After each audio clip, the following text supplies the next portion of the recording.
দেখো, আজকে আমরা আলু চ্যাপ্টারের বেশ কিছু নিউমেরিক্যালস দেখে নেবো।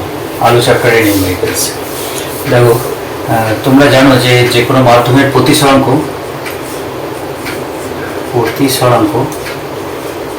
প্রতিসরাঙ্কটাকে আমরা মিউ অক্ষর দিয়ে প্রকাশ করে থাকি। তো প্রতিসরাঙ্কের ব্যাপারে কী হয়, শূন্য মাধ্যমে আলোর বেগ কত, 3 × 10⁸ মিটার পার সেকেন্ড। এটা হচ্ছে শূন্য মাধ্যমে আলোর বেগ। আর কোনো মাধ্যমের প্রতিসরাঙ্ক নির্ণয় করার জন্য সেই মাধ্যমের আলোর বেগ, এই দুটো উক্ত মাধ্যম, নিচেতে লিখতে হয় কি, উক্ত মাধ্যমে আলোর বেগ। তো শূন্য মাধ্যমে আলোর বেগ আর উক্ত মাধ্যমে আলোর বেগের অনুপাতটাই হচ্ছে প্রতিসরাঙ্ক। এরকমভাবে তোমরা লিখে থাকো, তোমরা জানো এই জিনিসটা। আচ্ছা, এবার ধরো একটা কোশ্চেন দিয়েছে, এরকম বলেছে কোনো একটা মাধ্যমে আলোর বেগ দেওয়া আছে, দিয়েছে 2 × 10⁸ মিটার পার সেকেন্ড। ঠিক আছে, তো বলেছে, কোশ্চেন করেছে যে ওই মাধ্যমের মিউ কত, প্রতিসরাঙ্ক কত। ঠিক আছে, খুব সহজ কোশ্চেন আছে, তোমরা করতেই পারবে। তোমার প্রতিসরাঙ্ক মানে মিউ ইকুয়াল টু কি, এই যে ফর্মুলা, ওপরে কি বসাতে হয়, 3 × 10⁸ মিটার পার সেকেন্ড। শূন্য মাধ্যমে আলোর বেগ বা ওই মাধ্যমে আলোর বেগ, উক্ত মাধ্যমে আলোর বেগ কত দিয়েছে, উক্ত মাধ্যমে আলোর বেগ দিয়েছে 2 × 10⁸ মিটার পার সেকেন্ড। তাহলে কী হবে, 10⁸ এটা কেটে যাবে, মানে পুরো থাকছে কত, 3 মানে হচ্ছে 1.5 প্রতিসরাঙ্ক মিউ। আচ্ছা, এখানে একটা ইন্টারেস্টিং ব্যাপার, যেটা এখানে আবার কোনো একক বসিয়ে দিও না, জানো, কোনো একক নেই, প্রতিসরাঙ্কের কোনো একক নেই। ঠিক আছে, মাধ্যমিকের কোশ্চেন অ্যান্সার করার সময় একটা ইনস্ট্রাকশন পরিষ্কার বলে দেওয়া আছে, যদি কোনো একক না থাকে অথবা যদি ভুল একক তুমি ব্যবহার করো তাহলে তার জন্য হাফ নাম্বার করে কেটে নেওয়া হবে, পুরো হাফ নাম্বার করে কেটে নেওয়া হবে। ঠিক আছে, কোনো ভুল একক লেখো অথবা যদি একক না লেখো। আচ্ছা, মিউয়ের ক্ষেত্রে কি একক আছে নাকি? মিউয়ের তো কোনো এককই নেই, তার জোর করে আবার এখানে যেহেতু একক নেই তাই এখানে একক আবার কিছু লিখতে যাবে, কোনো এককই নেই এর। ঠিক আছে, বেশ। এবার দেখো, এই কোশ্চেন থেকে আরও অনেক কোশ্চেন হতে পারে। এখানে বলা হলো যে প্রতিসরাঙ্ক তো পাওয়া গেছে কত, 1.5। তো এখান থেকে এবার এরকম বললো,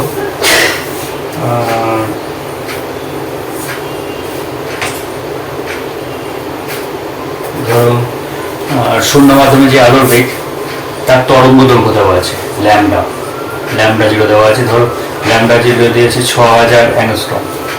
1 অ্যাংস্ট্রম মানে কত, 1 অ্যাংস্ট্রম মানে হচ্ছে 10⁻⁻8 সেন্টিমিটার। ঠিক আছে, তো ল্যামডা জিরো হচ্ছে 6000 অ্যাংস্ট্রম। ল্যামডা জিরোটা কি, শূন্য মাধ্যমে যে আলোক তরঙ্গটা আসছে সেই আলোক তরঙ্গের তরঙ্গ দৈর্ঘ্য। এটা হচ্ছে শূন্য মাধ্যমে যে আলোটা আসছে, শূন্য মাধ্যমে আলোকের তরঙ্গ দৈর্ঘ্য দেওয়া আছে এটা। ঠিক আছে, তাহলে বলেছে যে উক্ত মাধ্যম যেটা, মানে যে মাধ্যমের কথা বলা হয়েছে সেই মাধ্যমের তরঙ্গ দৈর্ঘ্য তাহলে কত হবে। আচ্ছা, ইন্টারেস্টিং ব্যাপার। ল্যামডা জিরো মিউ এদের সঙ্গে আবার কি সম্পর্ক আছে, মিউয়ের সঙ্গে ল্যামডা জিরো এরকম সম্পর্ক কি পড়া হয়েছে কোথাও? দেখো, তোমরা ক্লাস 9-এ একবার একটা জায়গায় করেছিলে, শব্দের বেগ ভি সমান এন ল্যামডা, এই টার্মটা তোমরা পড়েছিলে, আশা করি মনেও আছে।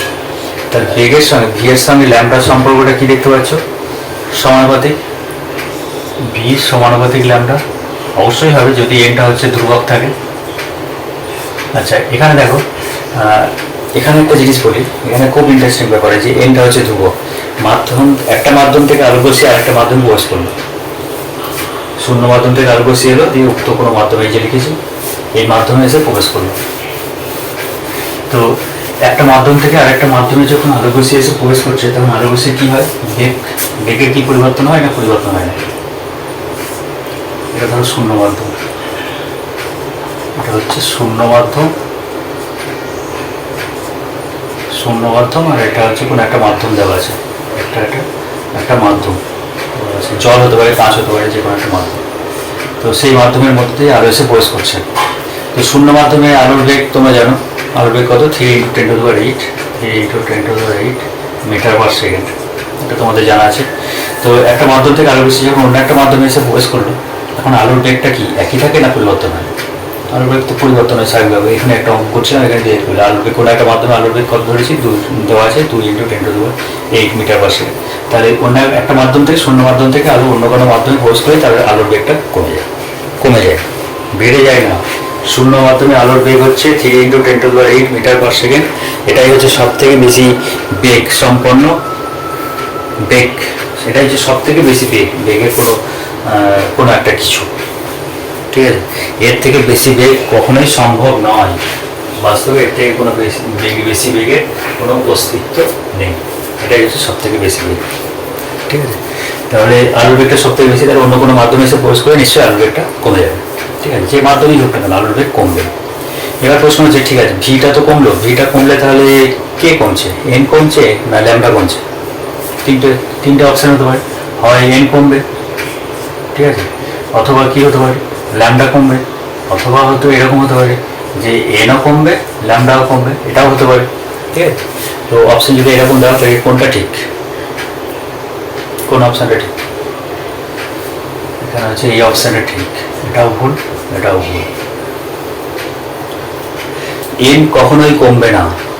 এন হচ্ছে যে আলোকরশ্মিটা আসছে তার মৌলিক বৈশিষ্ট্য। এন মানে কি? এন হচ্ছে কম্পাঙ্ক, আর ল্যামডাটা কি? ল্যামডা হচ্ছে তরঙ্গ দৈর্ঘ্য। এন হচ্ছে মৌলিক বৈশিষ্ট্য, ভালো করে নোট করে রাখো। এন হচ্ছে আলোক তরঙ্গের মৌলিক বৈশিষ্ট্য। এই আলোকরশ্মি শূন্য মাধ্যম থেকে এলো, 1 নম্বর মাধ্যমে একটা পোস্ট করলো, আবার ওটাকে ভেদ করে ধরো আবার একটা মাধ্যমে পোস্ট করলো, সেখান থেকে আবার একটা মাধ্যমে গেল, আবার একটা মাধ্যমে গেল, ধরে যেতেই থাকবে। কিন্তু সে যা, কোনো অসুবিধা নেই, বেগ তার পরিবর্তন হবে, ঠিক আছে, বেগ পরিবর্তন হবে, শুধুমাত্র ল্যামডাটা পরিবর্তন হবে, এন কখনোই পরিবর্তন হবে না। এন সমস্ত মাধ্যমে যে উৎস থেকে আলোকরশ্মিটা আসছে সেই উৎসের জন্য, সেই তরঙ্গটার জন্য এন সব জায়গাতে সর্বত্র একই থাকবে, সেই জন্য এনের কোনো পরিবর্তন হয় না। সেই জন্য বলা হচ্ছে এনটাকে মৌলিক বৈশিষ্ট্য, ঠিক আছে? এটা খেয়াল রাখবে। তো কে পরিবর্তন হয়? পরিবর্তন হয় ল্যামডাটা। ল্যামডা পরিবর্তন হওয়ার জন্য ভি এর ভ্যালুটা কমে যায়, ঠিক আছে? তার ল্যামডার সঙ্গে তাহলে ভি এর সম্পর্ক কি? সমানুপাতিক পেয়েছে, ঠিক আছে? তাহলে উপরে আমাদের কি বসে? আলোর বেগ, আর নিচে হচ্ছে উক্ত মাধ্যমে বেগ। তাহলে আমাদের কাছে এই ফর্মুলাটা আছে যে মিউ ইকুয়াল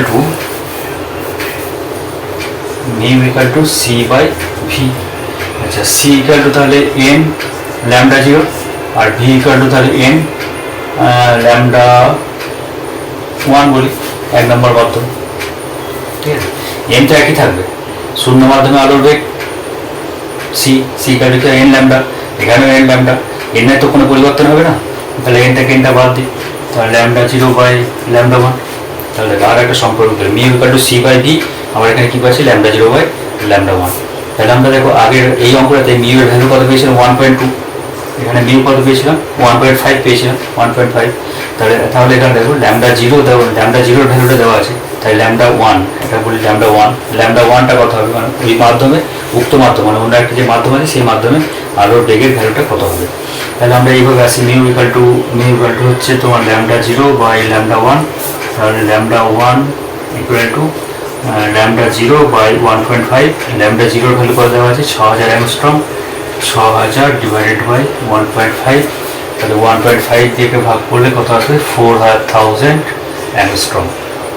তাহলে উক্ত মাধ্যম মানে এই মাধ্যমে যখন আলোকরশ্মিটা যাচ্ছে, এই বলো 6 দিয়ে ভাগ করলে কত হবে? হ্যাঁ, ঠিক আছে, ল্যামডা ভাগ করলে 4000 অ্যাংস্ট্রম।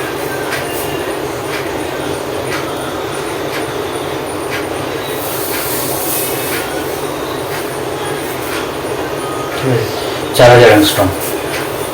তাহলে আমরা এখানে যে ভ্যালুটা পাচ্ছি সেটা হচ্ছে 4000 অ্যাংস্ট্রম, ঠিক আছে?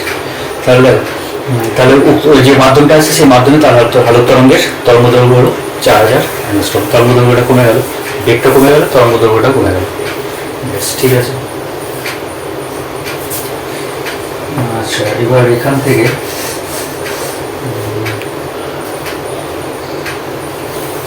প্রিজম থেকে একটা অঙ্ক দেখে নিই। পজ করবে, লিখে নেবে সবটাই। আর যদি কোনো জায়গার সম্পর্কে আবার কিছু বলার মতো তোমাদের বুঝতে পারছো এরকম কোনো জিনিস থাকে, সেই জিনিসটা আমাকে পড়ে দেবে, মেসেজ করে দেবে, তারপর আবার ভিডিও বানানোর চেষ্টা করবো। আচ্ছা দেখো, এবার আমরা আসি প্রিজম। প্রিজমের ক্ষেত্রে তোমরা চ্যুতি একটাই অঙ্ক, এখানে যে নিউমেরিক্যালস আছে সেটা এই একটাই ফর্মুলা আছে। ডেল্টা ইকুয়াল কি করেছো, ডেল্টা ইকুয়াল করেছো I1 প্লাস I2 মাইনাস এই একটা ফর্মুলা প্রমাণ আছে। ডেল্টাটা কি, চ্যুতি কোণের ভ্যালু, আর I1টা কি, আপাতন কোণ, প্রিজমের আপাতন কোণ, আর I2টা কি, নির্গমন কোণ।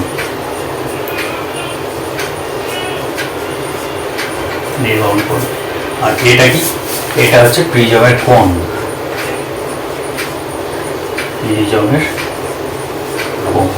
অর্থাৎ কোনো একটা প্রিজমে ধরো একটা আলোক রশ্মি এসে পড়লো, ঠিক আছে, পড়ার পর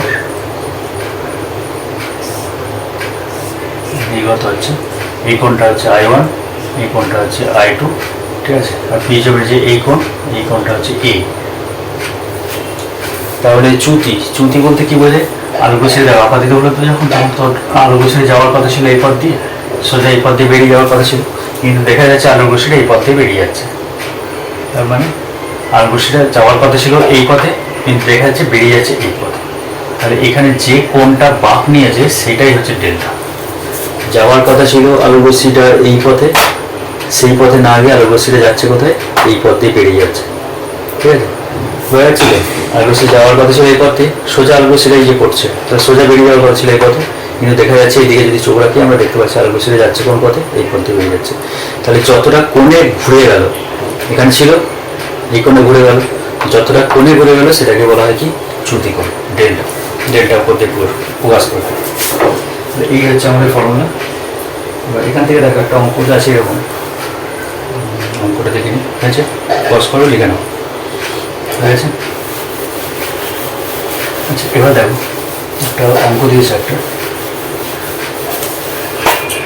বলেছে একটি আলোক রশ্মি 30 ডিগ্রি কোণ বিশিষ্ট একটি প্রিজমের একটি তলে 60 ডিগ্রি কোণে আপাতিত হলো। রশ্মিটি মোট চ্যুতি 30 ডিগ্রি হলে দেখাও যে রশ্মিটি প্রিজমের দ্বিতীয় তল দিয়ে লম্বভাবে নির্গত হয়। আর এর সঙ্গে বলেছে প্রিজমের উপাদানের প্রতিসরণ পরিমাণ। বলেছে একটি আলোক রশ্মি 30 ডিগ্রি কোণ বিশিষ্ট একটি প্রিজমের একটি তলে, একটা আলোক রশ্মি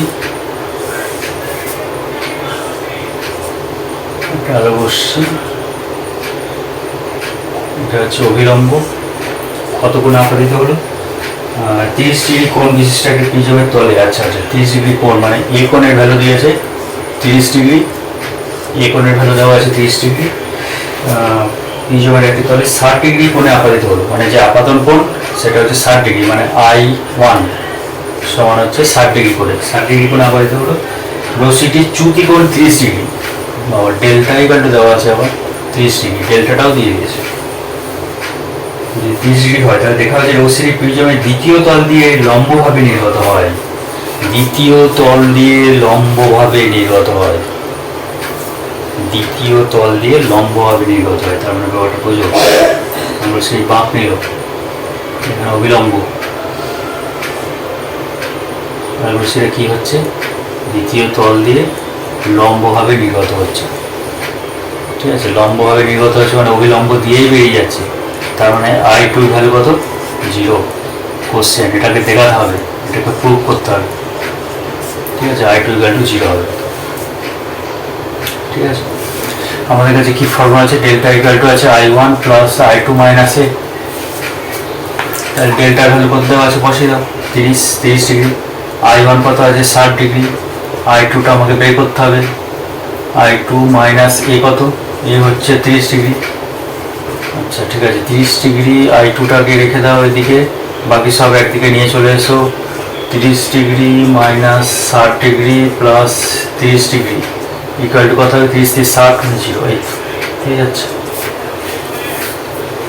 ঠিক আছে, বোঝা গেল কোশ্চেনটা? বলেছে একটা প্রিজম, তার কোণ দেওয়া আছে 30 ডিগ্রি, আপাতন কোণ আলোক রশ্মির প্রিজমের এদিকে যখন আপাতিত হলো তখন সেই কোণটা হচ্ছে আপাতন কোণ 60 ডিগ্রি, চ্যুতি কোণ বলে দিয়েছে 30 ডিগ্রি। তাহলে প্রমাণ করতে হবে যে I2টা 0। I2 0 মানে কি, লম্বভাবে আলোক রশ্মিটা বেরিয়ে যাচ্ছে, এই লম্বভাবে আলোক রশ্মিটা বেরিয়ে যাচ্ছে, তার মানে I2টা 0, এটা প্রমাণ করতে হবে। মনে হয়ে গেল? ঠিক আছে। আরেকটা প্রশ্ন দেওয়া আছে এর সঙ্গে, বলেছে যে প্রিজমের উপাদানের প্রতিসরণ নির্ণয় করো। বলেছে এখানে মিউ এর ভ্যালুটা কত। ঠিক আছে, এটা তো পুরো করা হলো, মিউ এর ভ্যালুটা কত হবে এখানে। আচ্ছা, মিউ এর ভ্যালু, মিউ সমান কি হয় বলো, সাইন আই বাই সাইন আর, এটা আমরা পড়েছি, আমরা জানি সাইন আই বাই সাইন আর। আচ্ছা তাহলে প্রথম ক্ষেত্রে এসো, প্রথম ক্ষেত্রে এসে দেখো আপাতন কোণ 60 ডিগ্রি, আপাতন কোণ 60 ডিগ্রি, এখানে আর এর ভ্যালু R1, এদিকে যে কোণটা হয় সেটা হচ্ছে R1, তাই তো? তো R1 এর ভ্যালুটা কত সেটা আমাদের দেখতে হবে, R1টা কত আর R2টা কত, R1টা কত আর R2 কত। দেখো আমাদের কাছে আরও একটা জিনিস আমরা জেনেছি যে A ইকুয়াল টু কী হয়, R1 প্লাস R2, এটা আমাদের জানা আছে যে এখানকার যে এই যে এটা প্রিজমের আপাতন কোণ এ, এই প্রিজমের কোণ যেটা এ, সেটা কি হয়, এখানকার R1 আর এখানকার যে R2, এই দুটো কোণের যোগফলে হয় এ। ঠিক আছে, তাহলে একটা জিনিস দেখো, আলোক রশ্মি যখন অভিলম্ব বরাবর বেরিয়ে যাচ্ছে, এদিকে তল বরাবর অভিলম্ব বরাবর বেরিয়ে যাচ্ছে, তাহলে আমি নিশ্চিতভাবে বলতে পারি যেখানে আলোক রশ্মি যদি অভিলম্ব বেরিয়ে যায় তাহলে আলোক রশ্মি নিশ্চয়ই এখানে যখন পড়ছে সেটা অভিলম্বভাবেই পড়ছে, লম্বভাবেই বেরিয়ে যাচ্ছে। অর্থাৎ যদি আমার এখানে I2টা 0 হয়, I2টা 0 হয় তাহলে অবশ্যই R2টাও 0।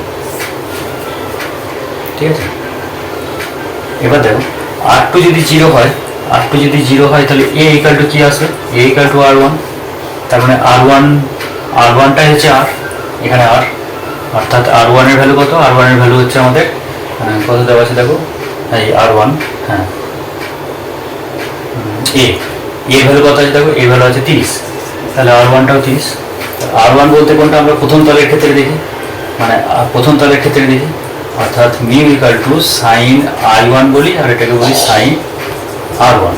তাহলে সাইন I1 এর ভ্যালু কত, 60 ডিগ্রি, তার মানে এখানে পাচ্ছি আমি সাইন 60 ডিগ্রি, আর সাইন R1 এর ভ্যালু কত পেয়েছি, 30 ডিগ্রি, সাইন 30 ডিগ্রি।